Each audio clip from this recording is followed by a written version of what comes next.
Good morning, Ali. Hi again. If you would like to participate in the draw, please write your name and your affiliation, your job title, in the comment box. And in a while, I posted the link to the participation form after a few minutes. Let's start. And today, as usual, you remember how the routine goes.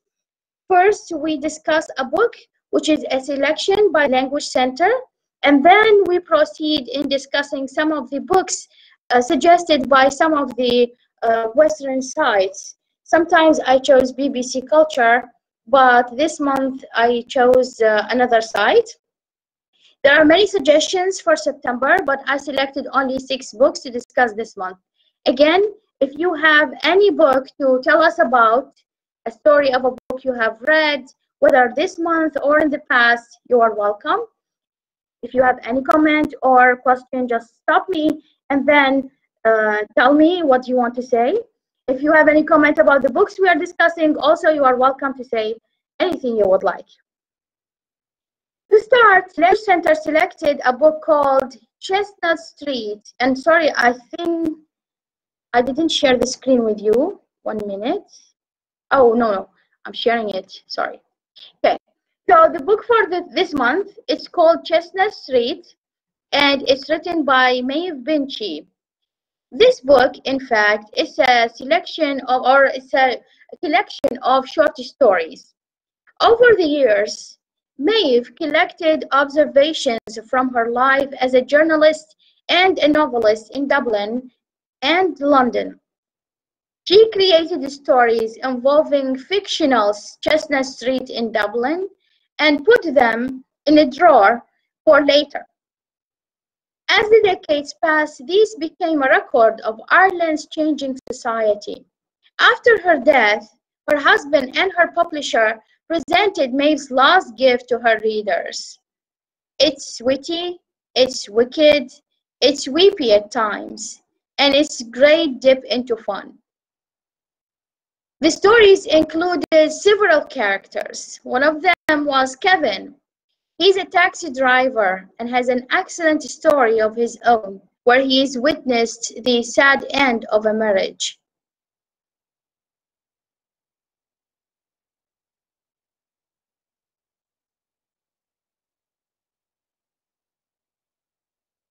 Needing life happened through her window. That was a short story. Faye's new uncle was a very touching story about an old man whose life was changed when he calls on his niece for help. Four lonely people, that was a very sad story in my point of view. Four lonely people met in Gianni's for a fish supper every New Year's Eve because they have nowhere else to go and they have no one who cares about them. This book is long. Has 400 pages, but it was a lovely opportunity to reflect on one's own life. I found several of the stories relate to my own personal life, and sometimes I stop to reflect upon my experience. The striking quotes about this book: it makes the journey through life much simpler if you please other people. Life is short. Smile. Why not please people? All that matters is the image you create of yourself. If you are to mount to anything, then you must have a seriously great sense of respect about the way you appear to others. Other quotations: the world could be all right if you just believed that it was. And if it ain't broke, why fix it? Listen to the first thing that comes into your head. It's often the right thing, and I've experienced this a lot. Good fences make good neighbors. This life was peopled only by other humans who let you down when you needed them. You shouldn't lend money unless you can afford not to get it back. I think this quotation is very true, but it's also very funny. So now this is the selection for the Language Center this month. As for the books suggested for September to be read, one of the books is called Beautiful World, Where Are You? It's written by Sally Rooney. The theme of this book is friendship, love, and class politics. Alice, a famous novelist, meets Felix, a warehouse worker, whom she takes on a publicity tour through Rome. Her best friend, Eileen, falls for Simon, a man she's known since childhood, who has always been just a little bit out of reach. The writer forms his characters in terms of the struggle with their relationships. Well, I think this book, I like such kinds of books, so maybe in the future I'll try to buy it online. Another book is called Bewilderment, and it's written by Richard Powers. It's a story of a group of eco-warriors attempted to stop the destruction of chestnut trees. Well, September is all about chestnut. I don't know, but I think writers like to write about chestnut because, I mean, it entails warmth. And September, it's supposedly the Iraq, and it's the one step to winter in other countries. So the story is about Theo Byron. He's trying to care for 9-year-old Robin, he's his son, who has a love for nature inherited from his late mother, an environmental lawyer. But Robin also has trouble controlling his anger, which is causing problems for him at school. When a new experimented neurological treatment becomes a possibility, Theo decides to have Robin enroll. Another book is called The Cloud Cuckoo Land. It's written by Anthony Doerr.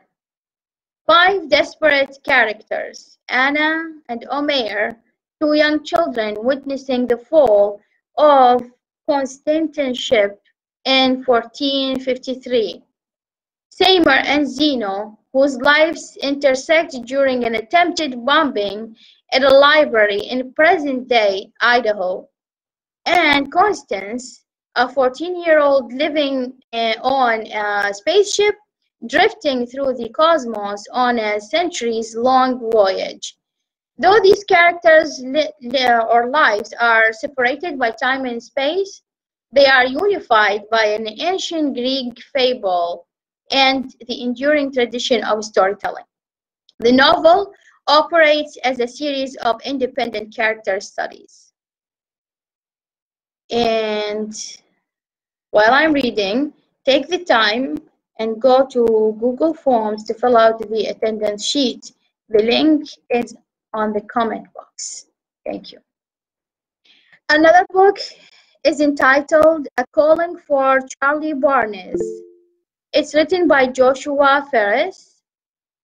The story is about 69-year-old Charlie Barnes who has cancer. His business as a financial advisor is on shaky ground following the Great Recession, and his relationships with his adult children and ex-wives are strained, save for his relationship with his second-born son, Jake, who narrates the novel.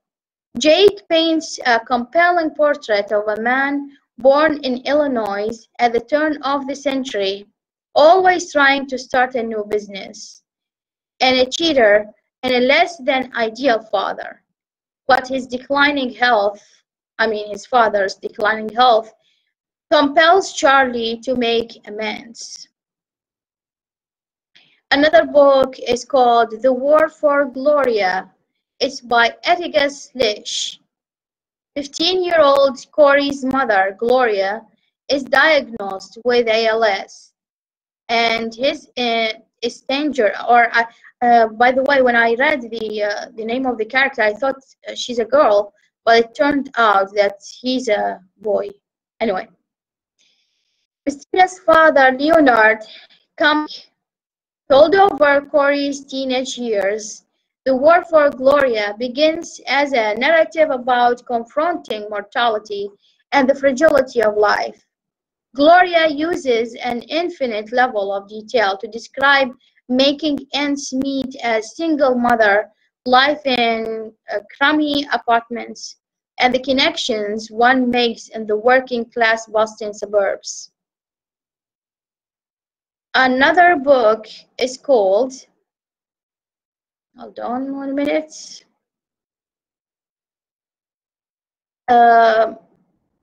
Palmares, sorry. It's written by Gail Jones. The story is about an 8-year-old Almeida. She's learning to read from the white priest Father Tolinaire. She, her mother, and grandmother are enslaved on a Brazilian plantation, and she spends her days learning to read basic religious texts, listening to her grandmother's stories. Some call her grandmother a witch or insane, but Almeida enjoys her grandmother's nonsense stories and slowly begins to see some truth in them. As Almeida travels from plantation to plantation, her reading, writing, and language skills grow. She meets a large cast of characters, from English writers to free black folk. She marries a Muslim man, and the two find freedom and a home in Palmares, a secret settlement where the enslaved can live free. When Portuguese soldiers raise the settlement and Almeida is separated from her husband, she embarks on a journey across Brazil to find him. Jones entwined magical realism with rich historical details and compelling characters to create a stunning epic of 17th century colonial Brazil. Well, I'll stop here because there are many other books, but I'll give you the opportunity to ask questions if you have. If not, I have 3 questions to ask. I mean, they are general, but just to, change the atmosphere, because most of the time I am the only one who speaks. So think about it. If you have any question or comment, just ask. If not, I'll go ahead and ask these questions.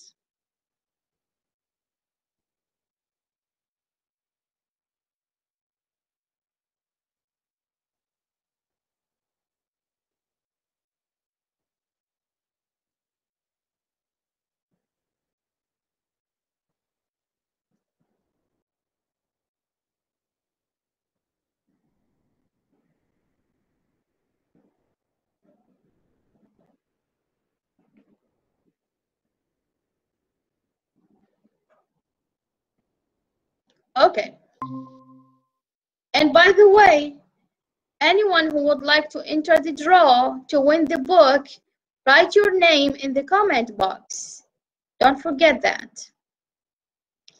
My first question, and I'll write it down in the comment box, it's in Arabic, and it will be fun, I think, if you can answer it. ما هو موقع الأدب العراقي من الأدب العالمي؟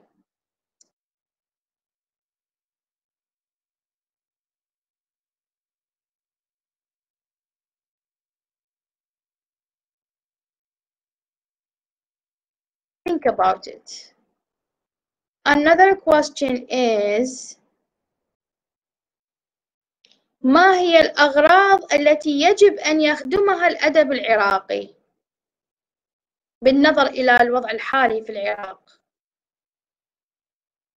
Because as you have seen, all the books that we are discussing, they are speaking about diseases which are common in the Western life, or sometimes, just like today, in Brazil, they talked about history about Brazil, enslavement.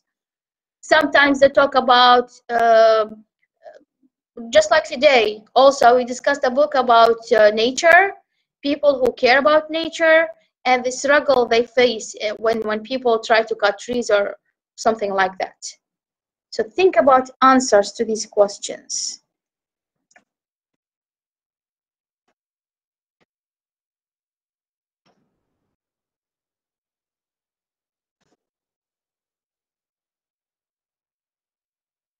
The third question: على وفق أي معايير يتعين علينا أن نحكم على الأدب العراقي؟